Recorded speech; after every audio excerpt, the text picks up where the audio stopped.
आज हम लोग द्विघात समीकरण क्लास 10 का चैप्टर पढ़ेंगे जो बोर्ड परीक्षाओं से रिलेटेड रहता है, जिसमें बोर्ड परीक्षाओं में क्वेश्चन ऑब्जेक्टिव और डिस्क्रिप्टिव दोनों में आते हैं, यानी ऑब्जेक्टिव और लॉन्ग क्वेश्चन दोनों में आते हैं। सबसे पहले जानेंगे द्विघात समीकरण है क्या। यानी द्विघात समीकरण वो है वैसा बीजीय व्यंजक जिसमें चर का महत्तम घात 2 हो, जिसमें चर का महत्तम घात कितना हो, 2 हो, चर का महत्तम घात 2 हो। द्विघात समीकरण या द्विघात बहुपद जिसमें चर और अचर पदों का सम्मिश्रण द्विघात समीकरण बनता है, या ये बीजीय आमतौर पर कहेंगे वैसा बीजीय व्यंजक जिसमें चर का महत्तम घात 2 हो, उसे द्विघात समीकरण कहेंगे।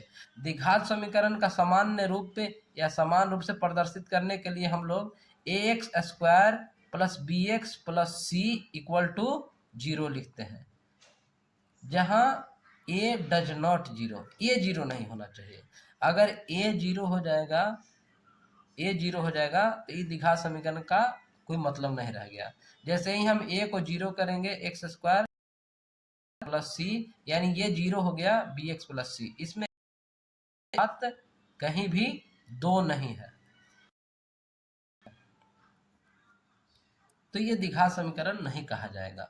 अर्थात के लिए चर क्या होना चाहिए, 2 होना चाहिए, चर का महत्तम घात 2 होना चाहिए। द्विघात समीकरण में या द्विघात बीजीय व्यंजक में हर एक टर्म में चर पद होता है।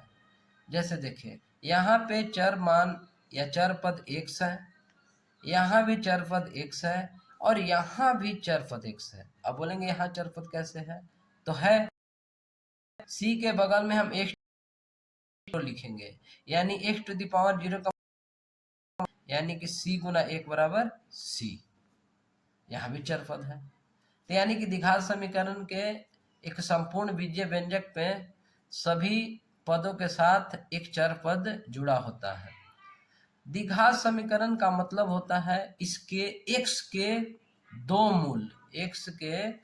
मूल या दो शून्यक, यानी कि x का 2 मान होता है, इसीलिए इसका महत्तम घात 2 है, यानी x का 2 मान होगा। किसी भी बीजीय व्यंजक में किसी भी बहुपद का महत्तम घात अगर 5 है तो उसका मान 5 होगा।